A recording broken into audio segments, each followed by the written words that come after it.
Opposition alliance. দূরত্ব বাড়ছে কংগ্রেস আর তৃণমূলে। ইন্ডিয়ার ফাটল কি ক্রমশ ভাঙনের দিকে? দুই শরিকের বিরোধ প্রকাশ্যে। লোকসভায় শক্তির বিচারে ইন্ডিয়ার বৃহত্তম দল কংগ্রেস। দ্বিতীয় ও তৃতীয় দল সমাজবাদী পার্টি এবং তৃণমূল। এই দুই দলের সঙ্গে সংসদের ভিতরে এবং বাইরে দূরত্ব বাড়ছে কংগ্রেসের।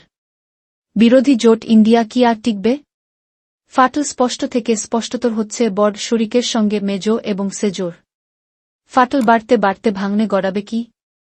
প্রশ্ন উঠতে শুরু করেছে। মঙ্গলবার একই দিনে সংসদের ভিতরে বাইরে অন্তত তিনটি ঘটনা ইন্ডিয়ার দুই শরিক দল কংগ্রেস এবং তৃণমূলের মধ্যে দূরত্ব বৃদ্ধির স্পষ্ট ইঙ্গিত দিল।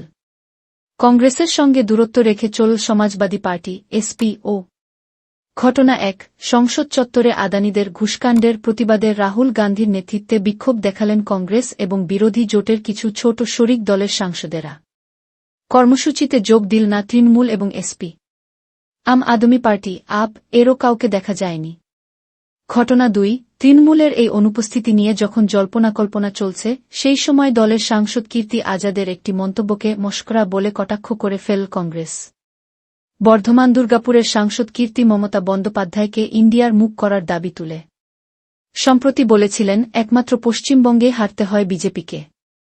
উপনির্বাচনেও মমতা দিদি ছক্কা মেরে নরেন্দ্র মোদীকে পশ্চিমবঙ্গের বাউন্ডারির বাইরে পাঠিয়ে দিয়েছেন। ক্রিকেটের অনুষঙ্গ টেনে মমতাকেই জোটের মুখ করার দাবি তুলেছিলেন ভারতীয় দলের প্রাক্তন এই ক্রিকেটার।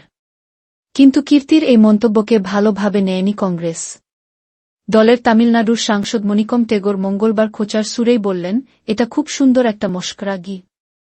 ঘটনা ৩। বাংলাদেশ প্রসঙ্গে তৃণমূল নেত্রীর ধ্যানধারণা নিয়েই প্রশ্ন তুলে দিলেন কেরলের কংগ্রেস সাংসদ শশী তারুর। তৃণমূল সাংসদ কল্যাণ বন্দ্যোপাধ্যায় আবার পণ্ডিত বলে পাল্টা কটাক্ষ করলেন শশীকে। বাংলাদেশে চিন্ময় কৃষ্ণ দাসের গ্রেফতারি এবং সে দেশের সংখ্যালঘুদের উপর অত্যাচারের অভিযোগে গত কয়েকদিন ধরেই দুদেশের মধ্যে উত্তেজনা বৃদ্ধি পেয়েছে। এই পরিস্থিতিতে সোমবার পশ্চিমবঙ্গ বিধানসভায় দাঁড়িয়ে বাংলাদেশের রাষ্ট্রপুঞ্জের শান্তিসেনা পিস কিপিং ফোর্স পাঠানোর জন্য কেন্দ্র আর্জি জানাক বলে প্রস্তাব দিয়েছিলেন মুখ্যমন্ত্রী মমতা। মঙ্গলবার সংসদ চত্বরে শশী মমতার মন্তব্য প্রসঙ্গে বলেন, আমি ঠিক জানি না উনি মমতা রাষ্ট্রপুঞ্জের শান্তিসেনার ভূমিকার বিষয়টি পুরোপুরি বোঝেন কিনা। আমি বহু বছর রাষ্ট্রপুঞ্জের শান্তিসেনায় কাজ করেছি। আমি এটা বলতে পারি যে সংশ্লিষ্ট দেশ নিজে না চাইলে খুব কম ক্ষেত্রেই কোনো দেশের ভিতরে শান্তিসেনা যায় কি। তিরুঅনন্তপুরমের কংগ্রেস সাংসদের মন্তব্যের প্রেক্ষিতে শ্রীরামপুরের তৃণমূল সাংসদ কল্যাণ পাল্টা বলেন, উনি শশী তো অনেক বড় পণ্ডিত, তা উনি আমাদের নেত্রীকে কটাক্ষ না করে শান্তি প্রতিষ্ঠার ব্যাপারে উদ্যোগ নিচ্ছেন না কেন? সংসদের চলতি অধিবেশনের গোড়া থেকেই বিরোধীদের সেভাবে কক্ষ সমন্বয় করতে দেখা যায়নি। এমনকি কক্ষ সমন্বয় এবং সংসদে ইন্ডিয়ার রণকৌশল ঠিক করতে যে বৈঠকের ডাক দেওয়া হয়েছিল তাতেও গরহাজির থাকে তৃণমূল কংগ্রেস রাহুলের নেতৃত্বে। আদানি ঘুষকাণ্ড নিয়ে লোকসভা এবং রাজ্যসভায় ঝড় তুলতে চাইছে, কিন্তু দিনের পর দিন সংসদ অচল করা নিয়ে প্রশ্ন তুলেছে তৃণমূল সূত্রে আগেই জানা যায় সংসদ অচল করে দেওয়ার কংগ্রেসের কৌশলে সায় নেই দলের শীর্ষ নেতৃত্বের। আদানি বিরোধী বিক্ষোভে দলের আপত্তি নেই, কিন্তু কংগ্রেস আরও স্পষ্ট করে বললে রাহুল যেভাবে নির্দিষ্ট কিছু বিষয়কে সামনে রেখে বাকি বিরোধীদেরও তাতে সামিল হতে বলছেন তাতে আপত্তি রয়েছে তৃণমূলের। রাজ্যের শাসক দলের তরফে প্রকাশ্যেই বলা হয়, একটিমাত্র বিষয় নিয়ে সংসদ বানচাল করার ঘোর বিরোধিতা করছে তারা, বরং রাজ্যের প্রতি কেন্দ্রের বঞ্চনা এবং দেশের অন্য সমস্যাগুলির বিষয়ে তারা সংসদে বেশি সরব হতে চায় বলে ইঙ্গিত দেয় তৃণমূল। সব মিলিয়ে কংগ্রেসের সঙ্গে তৃণমূল বা এসপির দূরত্ব এই মুহূর্তে দূরত্ব রেখেই চলছে।